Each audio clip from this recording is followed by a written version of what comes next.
Sir, CPക്കെതിരെ Vellappally Natesan ആഞ്ഞടിച്ചുകൊണ്ടിരിക്കുകയാണ്. CP എന്ന് പറയുന്ന party ചതിയൻ ചന്തുവാണ് എന്ന രീതിയിൽ വരെ ആക്ഷേപം ഉന്നയിച്ചു. പക്ഷേ പിണറായി വിജയനും വെള്ളാപ്പള്ളി നടേശനും ഒന്നിച്ച് കാറിൽ പോയതിനെ രൂക്ഷമായി വിമർശിച്ചത് ബിനോയ് വിശ്വം ഉൾപ്പെടെയുള്ള CPയുടെ നേതാക്കളാണ്. അപ്പോൾ വെറുതെ വെള്ളാപ്പള്ളി CPയുടെ തോളൽ കയറുകയാണെന്ന് നമുക്ക് കരുതാൻ പറ്റില്ല. ഒരു പക്ഷേ CPMൻ്റെ നിർദ്ദേശപ്രകാരം അല്ലെ പിണറായി വിജയൻ്റെ നിർദ്ദേശപ്രകാരം ഉള്ള കമൻറ്റുകളായിക്കൂടെ അത്? ഇപ്പോൾ യോഗനാഥത്തിൽ വെള്ളാപ്പള്ളി നടേശൻ എഴുതിയ ലേഖനത്തിൽ കുറച്ചുകൂടി കടത്തി പറയുന്നുണ്ട്. കാരണം ഇടത് രാഷ്ട്രീയത്തിൻ്റെ നട്ടെല്ല് ഈഴവരാണ്. അതെ, അത് CPIക്ക് മനസ്സിലാകുന്നില്ല എന്നാണ് പറഞ്ഞത്. അതിൻ്റെ പച്ചമലയാളം CPI ഇപ്പോൾ കേരളത്തിൽ നടത്തിക്കൊണ്ടിരിക്കുന്ന രാഷ്ട്രീയം അത് ഈഴവ വിരുദ്ധമാണ് എന്നാണ് വെള്ളാപ്പള്ളി നടേശൻ പറഞ്ഞിരിക്കുന്നത്. ഈ ഈഴവ വിരുദ്ധമാണ് എന്ന് പറയാൻ മാത്രം ഇപ്പോഴത്തെ രാഷ്ട്രീയ സാഹചര്യം എന്താണ്? അങ്ങനെ ഒരു രാഷ്ട്രീയ സാഹചര്യം ഉണ്ടോ കേരളത്തിൽ? സത്യത്തിൽ അങ്ങനെ ഈഴവ വിരുദ്ധമായിട്ട് ബിനോയ് വിശ്വം വല്ലതും പറഞ്ഞിട്ടുണ്ടോ? ബിനോയ് വിശ്വം സ്വന്തം സമുദായത്തിനെതിരെ സംസാരിക്കുമോ? അതിന് സാധ്യതയില്ല, ഒരു സാധ്യതയില്ല. CPIയിലെ ഏതെങ്കിലും മന്ത്രിയോ ആരെങ്കിലും ഈഴവർക്കെതിരായിട്ട് എന്തെങ്കിലും നടപടി എടുത്തിട്ടുണ്ടോ? ഈഴവർക്കെതിരെ എന്തെങ്കിലും പറഞ്ഞിട്ടുണ്ടോ? വെള്ളാപ്പള്ളി നടേശനെ മറ്റേ കൂടെ കൊണ്ടുപോയത് ശരിയായില്ല എന്ന് പറഞ്ഞിട്ടുണ്ട്. അത് വെള്ളാപ്പള്ളി നടേശൻ എന്ന് പറഞ്ഞ വ്യക്തിയെ പറ്റിയാണല്ലോ പറയുന്നത്. അതെ, അങ്ങനെ കൊണ്ടു നടക്കേണ്ട കാര്യം ഉണ്ടായിരുന്നില്ല എന്നുള്ളത്. വെള്ളാപ്പള്ളി നടേശൻ കേരളത്തിലെ മൊത്തം ഈഴവരെ പ്രതിനിധാനം ചെയ്യുന്നുണ്ടോ? ഇല്ലല്ലോ, അതില്ല. കാരണം എന്താന്ന് വെച്ച് കഴിഞ്ഞാൽ മറ്റേ ഈഴവര് പരമ്പരാഗതമായിട്ട് ഇടതുപക്ഷ രാഷ്ട്രീയത്തിന്റെ കൂടെ നിൽക്കുന്നതാണെന്ന് നമുക്കറിയാം. SNDPയുടെ നേതാക്കൾ മുമ്പ് കോൺഗ്രസ്സുകാരായിരുന്നു എന്നുള്ളത് നമുക്കറിയാം. പക്ഷെ അത് R ശങ്കർ തൊട്ട് അങ്ങനെ ഇത് CPI വെള്ളാപ്പള്ളി നടേശനെതിരെ പറയുന്നത് മൊത്തത്തിൽ അത് ഈഴവ വിരുദ്ധമാണെന്ന് ചിത്രീകരിക്കാനാണ് വെള്ളാപ്പള്ളി കൊണ്ടുപിടിച്ച് ശ്രമിക്കുന്നത്. അതിൻ്റെ ലക്ഷ്യം ഒരു ദുഷ്ടലാക്കയിലുണ്ട് എന്നാണ് എനിക്ക് മനസ്സിലാകുന്നത്. എന്താണെന്ന് വെച്ച് കഴിഞ്ഞാൽ രണ്ട് കാര്യങ്ങളാണ്. ഒന്ന്, ഇടതു മുന്നണിയിൽ CPI വേണ്ട എന്ന് പിണറായി വിജയന് ആഗ്രഹം ഉണ്ടാകാം. കാരണം അവരെ കൊണ്ട് വലിയ ശല്യമാണ്. കാരണം മറ്റേ ബ്രിട്ടാസ് പാലമാണ് എന്ന് ധർമ്മേന്ദ്ര പ്രധാൻ പറഞ്ഞില്ലേ? അതെ. അങ്ങനെ BJPയുമായിട്ടൊരു പാലം CPM അല്ലെങ്കിൽ പിണറായി വിജയൻ തീർത്തിട്ടുണ്ട് എന്നിരിക്കട്ടെ. അങ്ങനെ തീർത്തിട്ടുണ്ടെങ്കിൽ അതിൻ്റെ അടിസ്ഥാനത്തിലാണല്ലോ PM ശ്രീ, പിന്നെ തൊഴിൽ നിയമത്തിൻ്റെ കരട്, ഇതൊക്കെ വരുന്നത്. അതിൻ്റെ അടിസ്ഥാനത്തിലാണ് വരുന്നത്. അപ്പൊ അതിനൊരു ശല്യവും വിഘാതവുമാണ് CPI. അങ്ങനെയാണെങ്കിൽ CPI ഇടതു മുന്നണിയിൽ വേണ്ട. CPIയെ UDF എടുക്കാനായിട്ട് ഒരു പ്രയാസവും UDFിൻ്റെ മുമ്പിലില്ല. UDF വികസിപ്പിക്കണം എന്നുള്ളതാണ് UDFിൻ്റെ ആഗ്രഹം. അങ്ങനെയാണെങ്കിൽ CPI പോയാൽ CPMന് കൂടുതൽ സീറ്റുകളിൽ മത്സരിക്കാൻ പറ്റും അല്ലേ? അടുത്ത തെരഞ്ഞെടുപ്പിൽ. അടുത്ത തെരഞ്ഞെടുപ്പ് വലിയ ഭീഷണിയാണ്. കാരണം ശബരിമല പോലത്തെ വിഷയങ്ങൾ കത്തി വെക്കുന്നുണ്ട്. അത് CPI പറയുന്നുണ്ട്. CPI പോയി കൂടുതൽ സീറ്റുകളിൽ മത്സരിച്ചാൽ കൂടുതൽ സീറ്റുകളിൽ ജയിക്കാൻ കഴിയും എന്ന് CPM കരുതുന്നുണ്ടാകാം. രണ്ടാമത്തത്, ഇനി CPI നിൽക്കുക എന്നിരിക്കട്ടെ ഇടതു മുന്നണിയിൽ തന്നെ, സീറ്റുകൾ കുറയ്ക്കാൻ പറ്റുമോ എന്ന് നോക്കാം.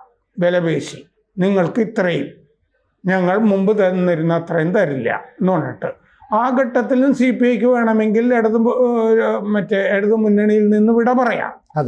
എന്തായാലും വെള്ളാപ്പള്ളി നടേശൻ CPIക്കെതിരെ നിരന്തരം പറഞ്ഞുകൊണ്ടിരിക്കുന്ന, വെള്ളാപ്പള്ളി നടേശൻ യോഗനാഥൻ ലേഖനത്തിൽ പറഞ്ഞിരിക്കുന്ന എൻ്റെ വലിയ സുഹൃത്തും സ്നേഹിതനുമാണ് പിണറായി വിജയൻ എന്നാണ്. എന്നെ കാറിൽ കയറ്റി കൊണ്ടുപോയത് എന്താ പ്രശ്നം? ഇത് പിണറായി വിജയനും ചോദിച്ചു തരാം. കഴിഞ്ഞ ദിവസം വാർത്താ സമ്മേളനത്തിൽ ഒരു മാധ്യമപ്രവർത്തകൻ ചോദിച്ചു പറയുന്നത്, ഞാൻ വെള്ളാപ്പള്ളിയെ കയറ്റിക്കൊണ്ടുപോകുന്നതിൽ എന്താണ് തെറ്റ് എന്നുള്ള രീതിയിൽ. അപ്പൊ അങ്ങോട്ടും ഇങ്ങോട്ടും. അല്ല, അത് മാത്രമല്ലല്ലോ സംഭവിച്ചത്. വെള്ളാപ്പള്ളി നടേശൻ തെറിവിളിച്ച മാധ്യമപ്രവർത്തകനെ തന്നെ പിണറായി വിജയനും പത്രസമ്മേളനത്തിൽ ചീത്ത വിളിച്ചു. ഇല്ലേ? അപ്പോൾ അവരൊക്കെ ചങ്ങാതിമാരായിട്ടാണ് പെരുമാറുന്നത് എന്നുള്ളത് വളരെ വ്യക്തമാണ്. അപ്പോൾ CPIയെ സംബന്ധിച്ച് പിണറായി വിജയൻ ഒരു അജണ്ട, രാഷ്ട്രീയ അജണ്ട കിടപ്പുണ്ട്. ആ രാഷ്ട്രീയ അജണ്ട പിണറായി വിജയൻ പറയുന്നതിന് പകരം വെള്ളാപ്പള്ളിയെ കൊണ്ട് പറയിക്കുന്നു. ഒന്ന് മറ്റേ മുസ്ലിം ലീഗിനെതിരെ പറഞ്ഞുകൊണ്ടിരിക്കുന്ന ഒരു സംഭവം, അത് നമ്മൾ ഇന്നലെ ചർച്ച ചെയ്തതാണ്. ഇത് CPIയെ അകറ്റുക, CPI എന്ന് പറഞ്ഞൊരു ശല്യത്തിനെ ഒരു അർബുദം പോലെ ഇടതുമുന്നണിയിൽ പടർന്നിരിക്കുന്നു എന്ന് പിണറായി വിജയൻ കരുതുന്ന ആ അർബുദം മുറിച്ചു നീക്കുക, അതിന് പിണറായി വിജയൻ വെള്ളാപ്പള്ളിയെ ഇറക്കി വിട്ടിരിക്കുന്നു. സാർ, ഇപ്പോൾ ഈ CPI എന്ന് പറയുന്ന പാർട്ടി ശരിക്കും പറയാൻ നമുക്കറിയാം തിരുവനന്തപുരം, കൊല്ലം, ആലപ്പുഴയുടെ കുറച്ച് ഭാഗം ഇവിടെയൊക്കെയാണ് വലിയ പേരോട്ടുള്ളത്. പിന്നെ തൃശ്ശൂരാണുള്ളത്. തൃശ്ശൂർ. അതെ. ഇത് കഴിഞ്ഞപ്പോൾ ഈ പറയുന്ന കൊല്ലത്തേക്ക് മാത്രം എടുത്തു കഴിഞ്ഞാൽ SNDPയെ സംബന്ധിച്ചിടത്തോളം ശക്തമായ സാന്നിധ്യം ഉണ്ടെന്ന് അവർ അവകാശപ്പെടുന്ന, കാരണം SN ഹെഡ്ക്വാർട്ടേഴ്സ് ഒക്കെ അവിടെ ആയതുകൊണ്ട്. പക്ഷേ അവിടെ ഇപ്പോൾ അറിയാലോ നമുക്ക് ചിഞ്ചുറാണി ഒരു മന്ത്രിയുണ്ട്. അത് കഴിഞ്ഞ് ഇങ്ങോട്ടേക്ക് വന്നു കഴിഞ്ഞാൽ കരുനാഗപ്പള്ളിയിൽ കുറേ കാലമായിട്ട് CPIക്കാണ് ആ സീറ്റ് മണ്ഡലത്തിൽ. ഈ തെരഞ്ഞെടുപ്പിന് തൊട്ട് മുമ്പ് R രാമചന്ദ്രനായിരുന്നു മത്സരിച്ചത്. അദ്ദേഹം 2ാം ടീമിൽ അവിടെ മത്സരിക്കാൻ ഇറങ്ങിയപ്പോൾ CR മഹേഷ് എന്ന് പറയുന്ന കോൺഗ്രസിലെ യുവ നേതാവ് അട്ടിമറിക്കുക ചെയ്തത്. കാരണം CR രാമചന്ദ്രൻ്റെ പ്രവർത്തനങ്ങളെക്കുറിച്ച് അത്രയും അവമതിപ്പുണ്ടായി. അല്ലെങ്കിൽ അദ്ദേഹം വീണ്ടും മത്സരിച്ച് ജയിക്കുകയും കേരളത്തിലെ മന്ത്രിയാകുകയും ചെയ്യേണ്ട ആളാണ്. ഇനി പുനലൂരിലേക്ക് വരാൻ അവിടെ രാജു ഉൾപ്പെടെയുള്ള ആൾക്കാർ മത്സരിച്ചാണ്. പിന്നെ CPIയുടെ ഒരു ശക്തി കേന്ദ്രം എന്ന് പറയുന്നത് പുനലൂരാണ്. അവിടെ CPMനേക്കാൾ വലിയ ആധിപത്യം പുനലൂർ മേഖലയിൽ CPIക്കുണ്ട്. അത് പണ്ട് PK ശ്രീനിവാസൻ മുതലാണ്. ഉണ്ട്. ഇപ്പോൾ സുബാലാണ് ജില്ലാ സെക്രട്ടറിയുടെ ഏരിയയും കൂടെയാണ്. ഇനി ഇങ്ങോട്ടേക്ക് വന്നു കഴിഞ്ഞാൽ ഈ കരുനാഗപ്പള്ളി എന്ന് പറയുന്ന മണ്ഡലം ഈ ഒരു തവണയും കൂടെ ഒക്കെ തോറ്റു കഴിഞ്ഞാൽ വേണമെങ്കിൽ CPMനെ ഏറ്റെടുക്കും. കാരണം CPMന് വലിയ വേരോട്ടമുള്ളതാണ്. പക്ഷേ കാലങ്ങളായിട്ട് അവിടെ CPIയുടെ മണ്ഡലമായതുകൊണ്ടാണ് അവർക്ക് നിലനിർത്തി പോകുന്നത്. ഇപ്പം ഈ പറയുന്ന PS ശ്രീനിവാസൻ മത്സരിച്ച് ജയിച്ചിട്ടുണ്ട്. അതിനുശേഷം മറ്റേ E ചന്ദ്രശേഖരൻ നായർ ഭക്ഷ്യമന്ത്രിയായിരുന്നു, ജയിച്ചിട്ടുണ്ട്. കഴിഞ്ഞ തവണ മറ്റേ C ദിവാകരൻ മത്സരം. അപ്പോൾ നല്ല പാരമ്പര്യമുണ്ട്. ഇനി ഇപ്പുറത്തേക്ക് വന്ന ആലപ്പുഴ ജില്ല തുടങ്ങുന്ന കായംകുളം കഴിയാൻ തൊട്ടടുത്ത സ്ഥലം ഹരിപ്പാടാണ്. ഹരിപ്പാട് മണ്ഡലത്തിൽ എല്ലായ്പ്പോഴും CPM ആയിരുന്നു മത്സരിച്ചുകൊണ്ടിരുന്നത്. അവിടെ മത്സരിച്ച് ഈ പറയുന്ന CPMൻ്റെ യുവ നേതാക്കളടക്കം ജയിച്ചു. പക്ഷേ രമേശ് ചെന്നിത്തല അവിടേക്ക് മത്സരിക്കാൻ വന്നപ്പോൾ സീറ്റ് മാറി CPIയെ കൊണ്ട് മത്സരിക്കുന്നു. അന്നാണ് P പ്രസാദ് അവിടെ പോരാട്ടത്തിൽ ഇറങ്ങുന്നത്. പക്ഷേ P പ്രസാദ് അമ്പെ പരാജയപ്പെട്ടു വന്നു. കഴിഞ്ഞ തവണ വീണ്ടും രമേശ് ചെന്നിത്തല വരുന്നു. അപ്പോൾ അവിടെ സജിത് ലാൽ എന്നോ മറ്റൊരു AIYFൻ്റെ യുവ നേതാവിനെ കൊണ്ടിറക്കി. അയാളും പരാജയപ്പെട്ടു. അതായത് വെള്ളാപ്പള്ളി നടേശന് താല്പര്യമുള്ള ഒരു മേഖലയ്ക്ക് വേണ്ടിയിട്ട് ഈ ഇയാളെ, അതായത് രമേശ് ചെന്നിത്തല ജയിപ്പിക്കാൻ ശ്രമിക്കുന്നുണ്ട്. കാരണം അവിടെ BJP അല്ല മത്സരിക്കുന്നത്, BDJS-ആണ്. BDJS ഒരു ദുർബലനായ സ്ഥാനാർത്ഥിയെ കൊണ്ടുവന്ന് മത്സരിപ്പിക്കുന്നു. അപ്പോൾ ചില സ്ഥലങ്ങളിലൊക്കെ CPI മത്സരിക്കുന്ന സ്ഥലങ്ങളിൽ BDJS മത്സരിക്കുന്നു. ഈ കരുനാഗപ്പള്ളി അതുപോലെ തന്നെയാണ്. BDJSന് വലിയൊരു സ്വാധീനമൊക്കെ ഉണ്ട്. അപ്പം വെള്ളാപ്പള്ളി നടേശൻ പിണറായി വിജയൻ്റെ ആജ്ഞ അനുസരിച്ച് പലയിടത്തും പ്രവർത്തിക്കുന്നു. ഇനി ആലപ്പുഴയുടെ ഇങ്ങേ അറ്റത്തേക്ക് വന്നാൽ ചേർത്തല, ആ ഭാഗത്തേക്ക് മത്സരിക്കാൻ വരുമ്പോൾ ചിത്തരഞ്ജനായിരുന്നു നേരത്തെ മത്സരിച്ചത്. ചിത്തരഞ്ജൻ മാറിയിട്ട് ഇത്തവണ പ്രസാദ് വന്നു. പ്രസാദ് ജയിച്ചു, മന്ത്രിയായി. അപ്പോൾ ഈ തൃശ്ശൂരിന് ഇപ്പുറത്തേക്കുള്ള മേഖല മാത്രം എടുത്താൽ ഇതിൽ ചില മണ്ഡലങ്ങൾ CPMന് വേണം ഏറ്റെടുക്കാനുള്ള ചില കാര്യങ്ങൾ നടത്തുന്നു. അതിന് വെള്ളാപ്പള്ളിയെ ഉപയോഗിച്ച് ചീത്ത വിളിപ്പിക്കുന്നു. അങ്ങനെ വേണമെങ്കിൽ കരുതാം. കാരണം ബിനോയ് വിശ്വം പറഞ്ഞത് CPMൻ്റെ പല നിലപാടുകളും പല നടപടികളും തെറ്റാണ്. ശബരിമലയിൽ എടുത്ത നിലപാട് തെറ്റാണ്, PMCയിലെടുത്ത നിലപാട് തെറ്റാണ്. ഇങ്ങനെ പരസ്യമായി വിമർശിക്കുമ്പോൾ ഇനി അത് കേട്ടോണ്ട് നിൽക്കേണ്ട കാര്യമില്ല എന്ന് പിണറായി വിജയൻ മനസ്സിൽ ചിന്തിച്ചാണില്ലേ? ഇതിൻ്റെ അകത്ത് ഈ ചില സീറ്റുകൾ ഈ ആലപ്പുഴ കൊല്ലം മേഖലയിൽ ഏറ്റെടുക്കുന്നത് മാത്രമായിട്ട് ഞാൻ വെള്ളാപ്പള്ളി നടേശൻ പറയുന്നതിനെ ചുരുക്കി കാണാൻ ഇഷ്ടപ്പെടുന്നില്ല.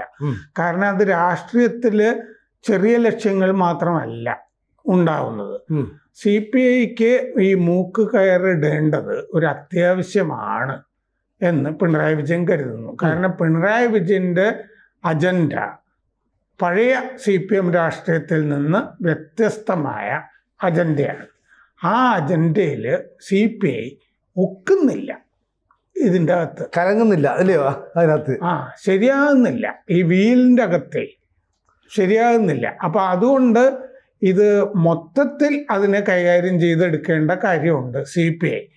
മാത്രമല്ല ബിനോയ് വിശ്വത്തിന് പിണറായി വിജയന് കാനൻ രാജേന്ദ്രനെ വരെ, അതായത് കാനൻ രാജേന്ദ്രൻ വരെയുള്ള സെക്രട്ടറിമാരുണ്ടല്ലോ CPIയുടെ, എനിക്കും അത്യാവശ്യം നല്ല പരിചയം ഉണ്ടായിരുന്ന പഴയ ആളുകളില്ലേ, PKV, വെളിയം ഭാർഗവൻ, ചന്ദ്രപ്പൻ തുടങ്ങിയ ആ പഴയ NE ബാലറാം മുതൽ വേണമെങ്കിൽ എടുക്കാം, ഉണ്ണിരാജയോ, ഈ സ്റ്റേച്ചറുള്ള ഒരാളായിട്ട് ബിനോയ് വിശ്വത്തിനെ കരുതുന്നില്ല CPM. കാരണം ഒരു ലൈറ്റ് വെയ്റ്റ് കഥാപാത്രമായിട്ടാണ് അവർ കരുതുന്നത്. അതുകൊണ്ട് ബിനോയ് വിശ്വത്തിൻ്റെ കാലത്ത് ഒന്നാമത് ആ പാർട്ടിയുടെ അകത്തും കുറച്ച് പ്രശ്നങ്ങളുണ്ട്. ഇസ്മയിൽ, ഇങ്ങനത്തെ പ്രശ്നങ്ങളൊക്കെ ഉണ്ടല്ലോ. അപ്പോൾ അതുകൊണ്ട് ആ പാർട്ടിയെ ഈ തെരഞ്ഞെടുപ്പ് വരുമ്പോൾ ആ ബാർഗൈനിങ് ടേബിളിൽ വെച്ചിട്ട് കൊച്ചാക്കാൻ കഴിയും എന്ന് പിണറായി വിജയൻ കരുതുന്നുണ്ട്. അതിന് ഈ കൊച്ചാക്കാനായിട്ട് ഈ മാനസികമായിട്ട് തളർത്തണമല്ലോ. മൈൻഡ് ഗെയിം കൂടിയല്ലേ ഇത്. അതുകൊണ്ട് നിങ്ങൾ ഇത്രയേ ഉള്ളൂ, ഇത്രയാണ്, നിങ്ങൾ ചതിയന്മാരാണ്, നിങ്ങൾ വൃത്തികെട്ടവരന്മാരാണ്, നിങ്ങൾക്ക് ഇടതുപക്ഷ രാഷ്ട്രീയം അറിയില്ല, നിങ്ങൾ ഈഴവരെ അകറ്റുന്നു എന്ന് ഇങ്ങനെ പറഞ്ഞുകൊണ്ടിരിക്കുകയാണ്. സത്യത്തിൽ ആലപ്പുഴയിലും കൊല്ലത്തും ഒക്കെ സംഭവിച്ചിരിക്കുന്നത് പഞ്ചായത്ത് തിരഞ്ഞെടുപ്പിൽ ഈഴവര് ഈ വെള്ളാപ്പള്ളി നടേശൻ പറഞ്ഞെടുത്ത് നിൽക്കുന്നില്ല എന്നുള്ളതല്ലേ. പിന്നെ ഈഴവരുടെ ഈ ഇംബ്രിമാത്തൂർ ഉണ്ട് ഇന്ന് വെള്ളാപ്പള്ളി നടേശൻ ഈ ഭാവിക്കുന്നത് എന്തിനാണ്? അപ്പൊ അത് ബിനോയ് വിശ്വം ചോദിക്കണം. ബിനോയ് വിശ്വൻ എന്തുകൊണ്ട് വെള്ളാപ്പള്ളി നടേശൻ നിരന്തരം CPI ആക്രമിക്കുമ്പോൾ ബിനോയ് വിശ്വം എന്തുകൊണ്ട് പ്രതികരിക്കുന്നില്ല? ഇത് പറയണം ബിനോയ് വിശ്വം. ഇയാള് ഈ വലിയ ഭാവമൊക്കെ കാണിക്കുന്നുണ്ടല്ലോ. അയാളുടെ സ്ഥലത്ത് കൊല്ലത്ത് SNDP യോഗത്തിന്റെ ആസ്ഥാനത്ത് ആലപ്പുഴയില് ഒക്കെ BJPയുടെ മുന്നേറ്റത്തിന്റെ കാരണം എന്ത്? ഇയാളുടെ മകൻ BJP സഖ്യത്തിലല്ലേ? എന്തുകൊണ്ട് ഇത് പറയുന്നില്ല എന്ന് ബിനോയ് വിശ്വം എന്തുകൊണ്ട് ചോദിക്കുന്നില്ല? ബിനോയ് വിശ്വം ഈ വരാനിരിക്കുന്ന ആപത്ത് മുൻകൂട്ടി കാണുന്നില്ലേ എന്നൊരു സംശയം എനിക്കുണ്ട്. അത് മുൻകൂട്ടി കാണുന്നുണ്ടെങ്കിൽ ഇങ്ങനെ മിണ്ടാതിരിക്കരുത്. അതാണ്. അല്ല സാറേ, അതിനകത്ത് വേറെ പ്രശ്നം എന്ന് വെച്ചാൽ ഇപ്പോൾ CPI എന്ത് സംഭവിച്ചാലും CPM കൈവിടില്ല എന്നുള്ളൊരു തോന്നൽ അവർക്കുണ്ട്. കാരണം ഒന്നുകിൽ CPI പുറത്തു പോവുകയാണെങ്കിൽ പകരം അവിടെ വരേണ്ടത് മുസ്ലിം ലീഗോ കേരള കോൺഗ്രസ് എമ്മോ ആയിരുന്നു. കേരള കോൺഗ്രസ് എമ്മിൻ്റെ ശക്തിയൊക്കെ ക്ഷയിച്ചു പോയി. ഇനിയുള്ളത് മുസ്ലിം ലീഗാണ്. നിലവിലെ തദ്ദേശ തെരഞ്ഞെടുപ്പ് കഴിഞ്ഞപ്പോഴത്തേക്ക് മുസ്ലിം ലീഗിന് വലിയൊരു ആത്മവിശ്വാസമുണ്ട്. കാരണം അടുത്ത തെരഞ്ഞെടുപ്പിൽ UDF അധികാരത്തിലേക്ക് എത്താം. അപ്പോൾ അവിടെ ഒരു റിസ്ക് എടുക്കാൻ കഴിയില്ല. ഈ LDFന് വലിയൊരു ആധിപത്യം ഈ തദ്ദേശ തെരഞ്ഞെടുപ്പിൽ ഉണ്ടായിരുന്നെങ്കിൽ ഒരു പക്ഷേ മുസ്ലിം ലീഗിനെ ചാക്കിട്ട് പിടിക്കാനായിട്ട് ശ്രമിക്കാമായിരുന്നു. ഇവിടെ ഇപ്പോൾ CPM ഇങ്ങനെ CPI ഒതുക്കി അല്ലെങ്കിൽ ഒരു അർബുദമാണ്, അവരെ പുറത്താക്കണം എന്നൊക്കെ ചിന്തിച്ചാൽ അതുകൊണ്ട് CPM വലിയ നേട്ടം ഉണ്ടാവില്ല, ഒരു കോട്ടമായിരിക്കില്ല ഒരു പക്ഷേ ഉണ്ടാവുക. അതായത് CPI തിരിച്ച് ആലോചിക്കുക. CPI UDFിലേക്ക് പോകുന്നു എന്ന് വിചാരിക്കുക. CPIക്ക് അവിടെ നല്ല അക്കോമഡേഷൻ കിട്ടുമല്ലോ. ഉറപ്പായിട്ട് കിട്ടും. അവർക്ക് വേണമെങ്കിൽ രണ്ടാമത്തെ കക്ഷിയോ ഒക്കെ ആയിട്ട് വന്നുകൂടെ അവിടെ. അപ്പോൾ അവർക്കും നല്ല അക്കോമഡേഷൻ അതിൻ്റെ അകത്തും കിട്ടും. അപ്പൊ ആ ഒരു വാതിൽ തുറന്നു കിടപ്പുണ്ട് ആ വശത്ത്. CPI കൈവിടില്ല എന്നൊന്നും വിചാരിക്കാൻ പറ്റില്ല. എന്താന്ന് വെച്ച് കഴിഞ്ഞാൽ CPI ഇത് പറഞ്ഞുകൊണ്ടേ ഇരിക്കുകയല്ലോ തുടർച്ചയായിട്ട്. വെള്ളാപ്പള്ളി നടേശനും പിണറായി വിജയനും വലിയ സുഹൃത്തുക്കളാണെന്ന് അവർ പരസ്പരം അംഗീകരിച്ച് മാലയിട്ട് ആലിംഗനം ചെയ്ത് നിൽക്കുന്ന രാഷ്ട്രീയമാണല്ലോ ഇപ്പോൾ നമ്മൾ കണ്ടുകൊണ്ടിരിക്കുന്നത്. ആ സമയത്ത് രണ്ടുപേരെയും വെള്ളാപ്പള്ളി നടേശനെ പറ്റി മാത്രമാണോ CPIയുടെ വിമർശനം? അല്ല, തോന്നിയ പോലെയാണ് പിണറായി വിജയൻ, ഏകാധിപതിയെ പോലെയാണ് പെരുമാറുന്നത്, തന്നിഷ്ടമാണ് കാണിക്കുന്നത്, ഇല്ലേ? അതല്ലേ കഴിഞ്ഞ ദിവസം CPI എക്സിക്യൂട്ടീവില് അവര് ഏകാഭിപ്രായം സമവായത്തിൽ എത്തിച്ചേർന്നത് അങ്ങനെയല്ലേ? ഇടതുപക്ഷ രാഷ്ട്രീയത്തിന്റെ കടക്കൽ കത്തിവെക്കുന്ന ആളാണ് പിണറായി വിജയൻ എന്ന് പറഞ്ഞാൽ CPI ഉദ്ദേശിക്കുന്നത് എന്താണെന്നറിയോ? അടുത്ത തവണ തെരഞ്ഞെടുപ്പിന് പോകുമ്പോൾ ഇടതുപക്ഷത്തെ നയിക്കേണ്ടത് പിണറായി വിജയൻ അല്ല, അവിടെ നേതൃമാറ്റം വേണമെന്നല്ലേ CPI പറയുന്നത്. അപ്പൊ അതും പിണറായി വിജയന്റെ മനസ്സിൽ കാണില്ലേ? വെള്ളാപ്പള്ളി ഇറക്കുമ്പോൾ CPIക്കെതിരെ അതും കാണും. അപ്പോൾ ഈ CPIയും തമ്മിലുള്ള ബന്ധം കൂടുതൽ വഷളായി പോയാൽ അത് ഇടതുമുന്നണിയുടെ കെട്ടുറപ്പിനെ ഇനി ബാധിക്കില്ല. കാരണം നിയമസഭാ തെരഞ്ഞെടുപ്പ് പടിവാതിൽക്കൽ എത്തിയിരിക്കുകയാണ്. ഈ ഒരു സമയത്ത് പരസ്പരം വിഴിപ്പലക്കി തുടങ്ങിയാൽ CPM കൃത്യമായിട്ട് പാലം വലിച്ചാലാണ് CPI തോക്കുക. അപ്പോൾ ഞാൻ നേരത്തെ പറഞ്ഞ പോലെ കരുനാഗപ്പള്ളിയിൽ എന്ത് CR മഹേഷ് ജയിച്ചതെന്ന് ചോദിച്ചാൽ കൃത്യമായിട്ടുള്ള ചില പാലം വലികളൊക്കെ നടന്നു. അതായത് CPI പറയുന്ന രാഷ്ട്രീയം യാഥാർത്ഥ്യ ബോധത്തോടു കൂടിയാണല്ലോ. ഇപ്പോൾ ശബരിമല ഒരു ഇഷ്യൂ ആണ് എന്ന് പറയുന്നുണ്ട്. പിണറായി വിജയന്റെ ജില്ലാ കമ്മിറ്റികളും പറഞ്ഞു ശബരിമല ഇഷ്യൂ ആണ്. പത്തനംതിട്ട ജില്ലാ കമ്മിറ്റി തന്നെ പറഞ്ഞല്ലോ. പത്മകുമാറിനെതിരെ നടപടി വേണമെന്നും പത്തനംതിട്ട ജില്ലാ കമ്മിറ്റി ആവശ്യപ്പെട്ടാണ്. ഇത് മുഴുവൻ തടഞ്ഞു നിൽക്കുന്നത് പിണറായി വിജയനാണല്ലോ. അദ്ദേഹം പറയുന്നത് അയ്യപ്പനൊരു ഇഷ്യൂ ആയിരുന്നില്ല. എങ്കിൽ പന്തളം, കൊടുങ്ങല്ലൂര് എങ്ങനെ അതിൽ വന്നു എന്ന് എനിക്ക് മനസ്സിലായില്ല. ഇവിടെയൊക്കെ എങ്ങനെ CPM ജയിച്ചു എന്നല്ലേ, LDF ജയിച്ചു എന്നല്ലേ ചോദിക്കുന്നത്? അദ്ദേഹം അതൊന്നും അംഗീകരിക്കുന്നില്ലെന്നേ. CPI പറയുന്ന രാഷ്ട്രീയവും അംഗീകരിക്കുന്നില്ല. ഞാനൊട്ട് മാറുകയില്ല എന്നാണ് അദ്ദേഹം പറയുന്നത്. വെള്ളാപ്പള്ളിയെ ഞാൻ കൈവിടുകയും ചെയ്യുന്നില്ല എന്ന് പറയുമ്പോൾ CPI മുന്നോട്ട് വയ്ക്കുന്ന രാഷ്ട്രീയം മുഴുവൻ റദ്ദാക്കുന്ന നിലപാടാണ് പിണറായി വിജയൻ്റെ ഭാഗത്ത് നിൽക്കുന്നത്. ആ ഇടതുപക്ഷ രാഷ്ട്രീയത്തിലെ സംഘർഷം, വിള്ളൽ നമ്മൾ കാണാതിരുന്നിട്ട് കാര്യമില്ല. ഇതെവിടെ ചെന്നെത്തും എന്നുള്ളത് ഇനി ഉള്ള ദിവസങ്ങളിൽ നമുക്ക് നോക്കാം. പ്രേക്ഷകരോട് ഒരു അഭ്യർത്ഥനയുണ്ട്. ABC-ക്ക് ഒരു ഹിന്ദി ചാനൽ കൂടിയുണ്ട്. അത് കേരളത്തിന് മാത്രമല്ല, ABC ഭാരതത്തിന് തന്നെ ഒരു ജാലകമാകണം എന്ന ആഗ്രഹത്തിൽ നമ്മൾ കുറച്ചു കാലമായി ഈ ഹിന്ദി ചാനൽ തുടങ്ങിയിട്ട് നന്നായിട്ട് പോകുന്നു. അതും സബ്സ്ക്രൈബ് ചെയ്യുക. കൂടുതൽ വാർത്തകളും വിശേഷങ്ങളും നിങ്ങളിലേക്ക് എത്താൻ ABC മലയാളം സബ്സ്ക്രൈബ് ചെയ്യുക, ബെൽ ബട്ടണും അമർത്തുക.